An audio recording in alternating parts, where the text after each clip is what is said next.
Events over the course of the summer, and then we're planning something really fun for the fall that you'll be hearing about soon as well.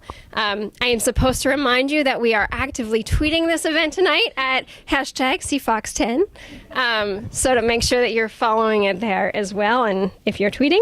But I want to get right to it and tell you a little bit about what we're going to do tonight, because I'm very happy to have Neal Augenstein with us.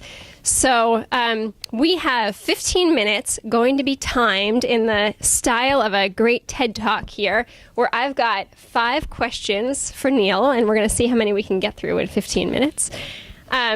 Really focused on his role in pushing the envelope in storytelling, and how Neal has essentially rethought a lot of how you tell a great story on radio and the tools you use to tell a great story on radio. So we're going to get through that 15 minutes of me asking him questions, and then I know if you've still got a few minutes, you're going to hang around to answer some questions from the group too. Cool. So who's got our timer over there? All right, you got to tell me. All right, so first let me tell you a little bit about Neal if you don't know him, although I suspect that most of you know his voice quite well, having been at WTOP since 1997. So you've been there a while. And a lot has changed since you joined the station. Back when you started, I remember you talking about it used to be reel-to-reel tape recorders and radio recorders that were about the weight of a bowling ball.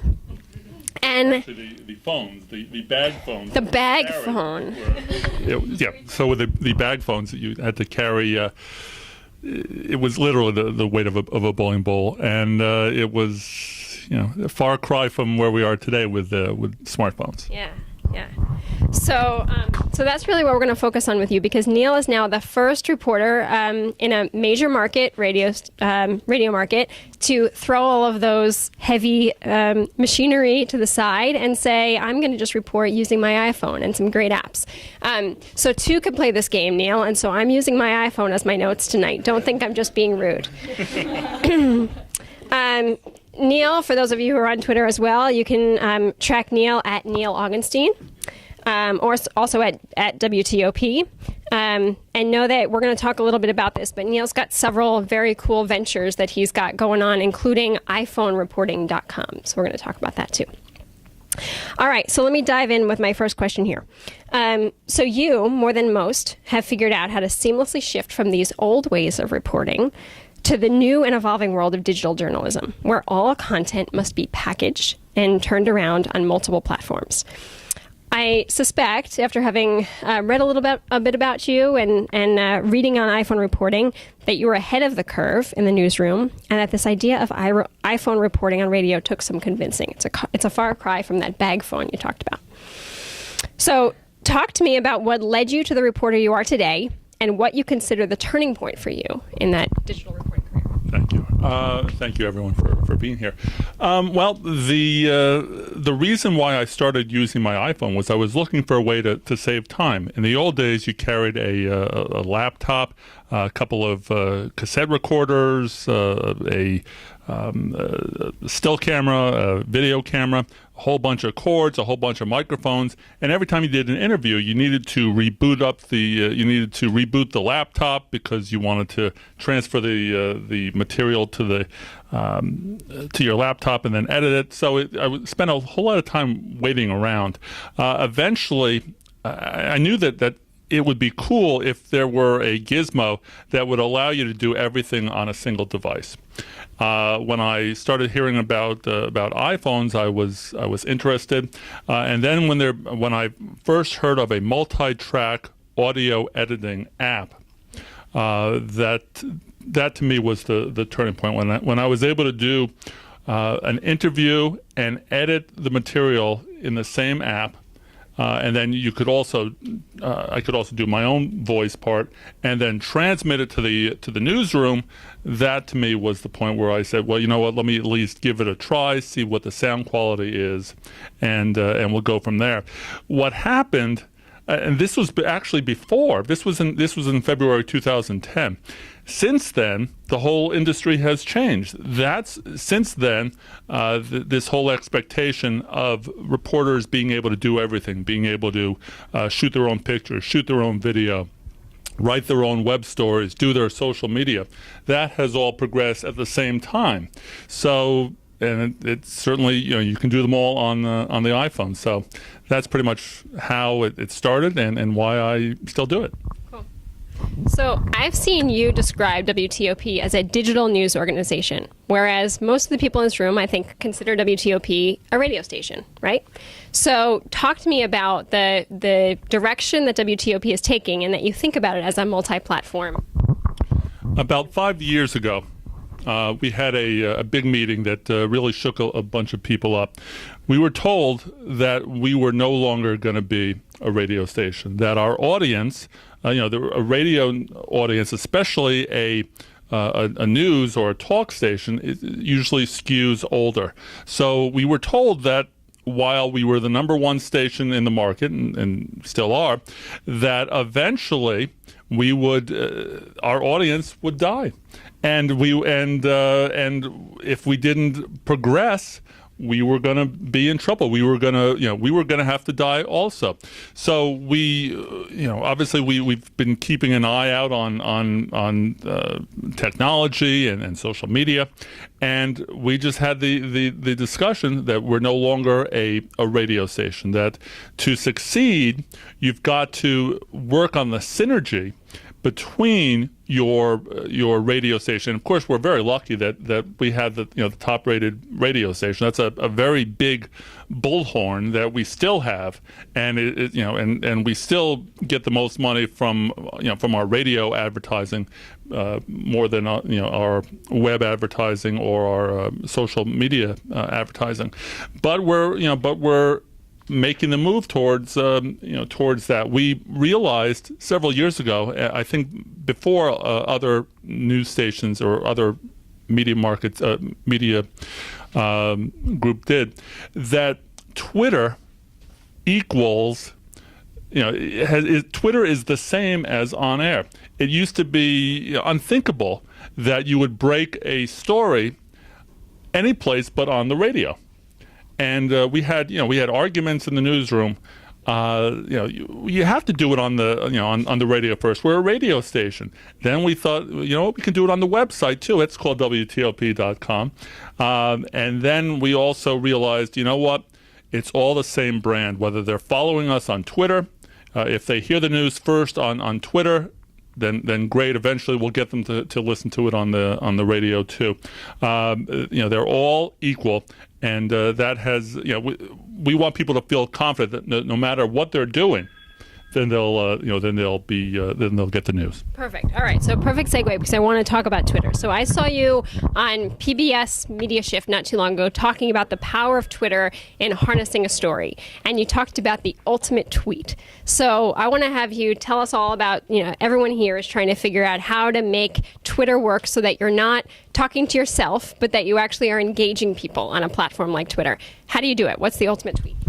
Well, first things first. Everyone always talks about how many Twitter followers you have. It's nice to have Twitter followers. To me, I'm more proud of the number of people that I follow. So a lot of people will only follow. They won't follow someone who, quote, is more important than they are.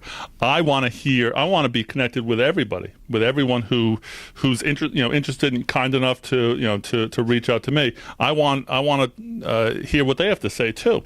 So I feel like I'm building a relationship with every Twitter follower.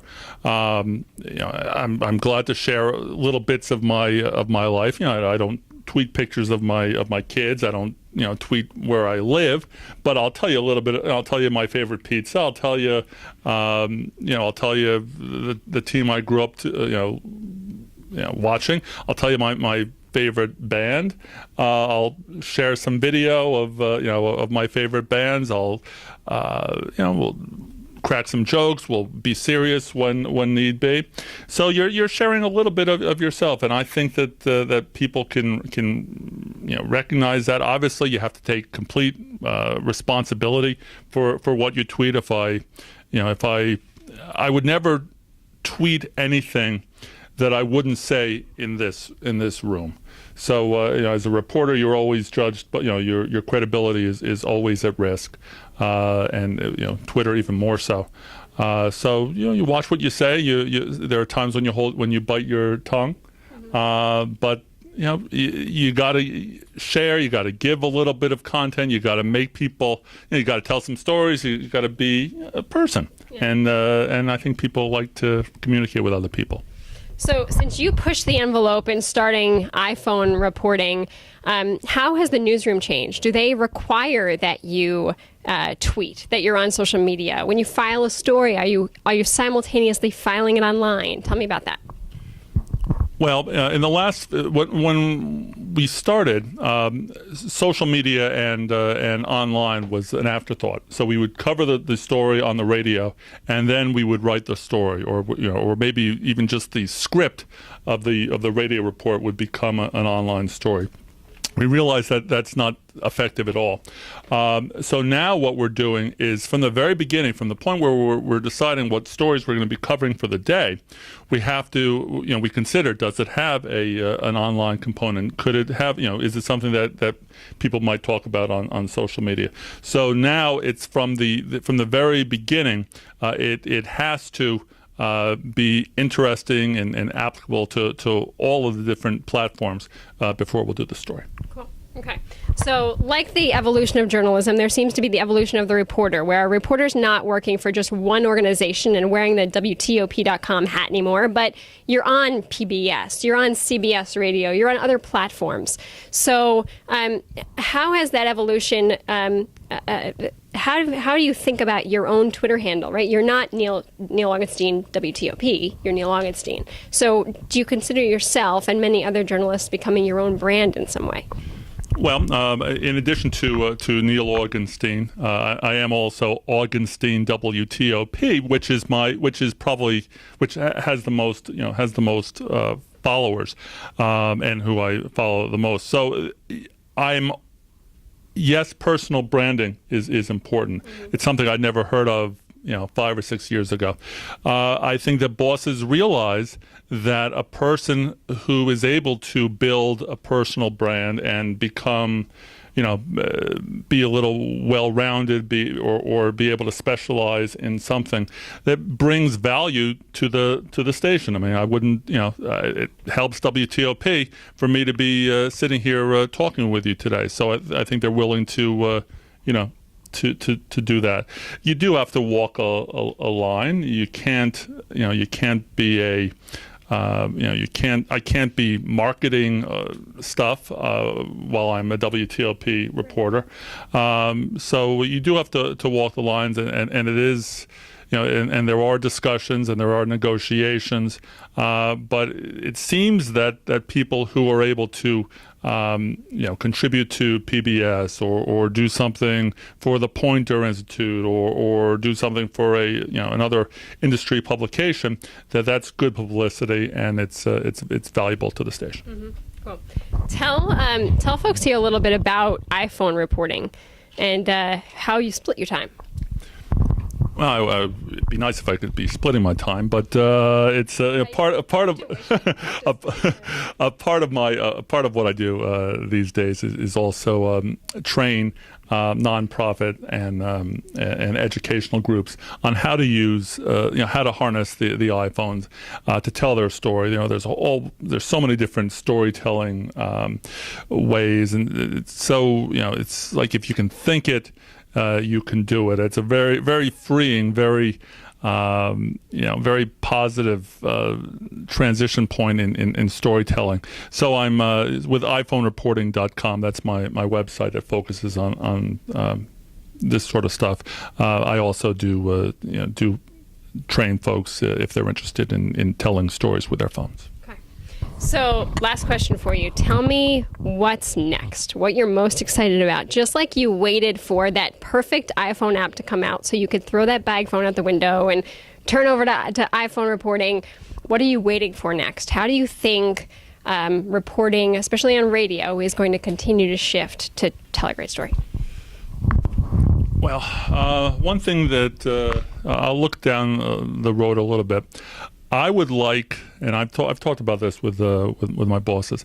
I would like for us to have an app that would let people in the audience who are listening and following online and on social media and on the radio be able to contribute content to us with a single touch. So let's say that you're out and you cover it, you're shooting a parade.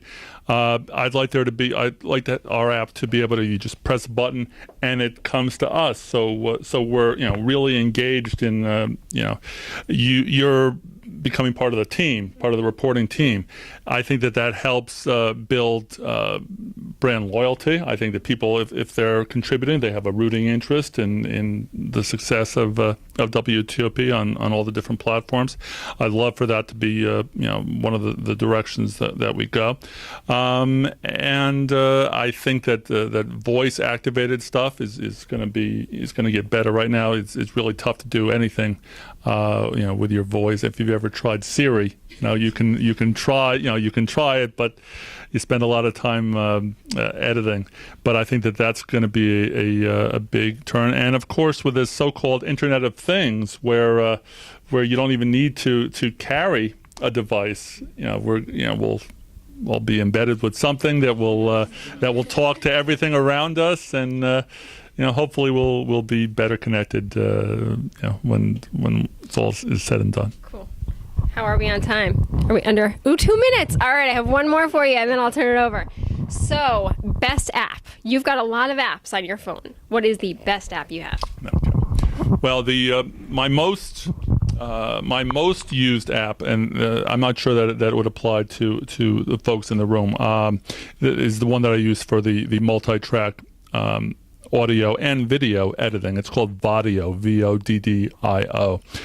So you have a multi-track editor in your pocket. So it's kind of empowering to know that wherever you are, you can do an entire story. So, and that's the app that I use to interview somebody else, voice my own voice track, mix it together, maybe add some natural sound under it, blend it together, and then I can share it.